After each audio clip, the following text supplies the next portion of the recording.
மாட்சிமை தங்கிய மாமன்னர் சுல்தான் இப்ராஹிம் இப்னி சுல்தான் இஸ்காண்டாரை அவமதிக்கும் வகையில் கடந்த ஜனவரி மாதம் ஃபேஸ்புக்கில் பதிவிட்ட இல்லத்தரசிக்கு எதிராக செஷன்ஸ் நீதிமன்றத்தில் குற்றம் சாட்டப்பட்டது. நீதிபதி நோராசலின் ஒத்மான் முன்னிலையில் வாசிக்கப்பட்ட குற்றச்சாட்டை மறுத்து 39 வயது சுஹைலா அப்துல் அலிம் விசாரணை கோரினார். சுஹைலா சுய நினைவோடு மற்றவர்களை புண்படுத்தும் நோக்கத்தில் இந்த பதிவை செய்ததாக ப்ராசிக்யூஷன் தரப்பு வாதிட்டது.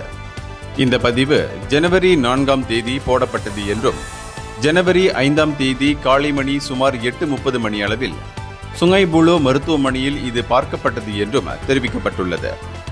எனவேதான் சம்பந்தப்பட்ட அப்பெண் மீது 1998 தொடர்பு பல்லூடக சட்டம் பிரிவு 233 அடைப்புக்குறி 1 அடைப்புக்குறி ஏ கீழ் குற்றம் சாட்டப்பட்டுள்ளது.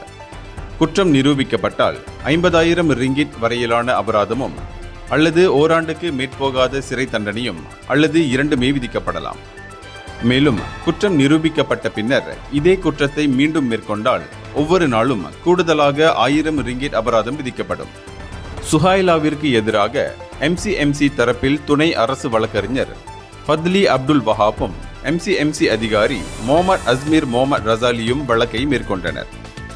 இதனிடையே நீதிமன்றம் சுஹைலாவிற்கு ஒரு நபர் உத்தரவாதத்துடன் 10,000 ரிங்கிட் ஜாமீன் அனுமதித்தது. இவ்வழக்கின் மறு செவிமடுப்பு செப்டம்பர் 17ஆம் தேதி நடைபெறும். இந்தியர்களின் இதய குரல் மக்களோசை.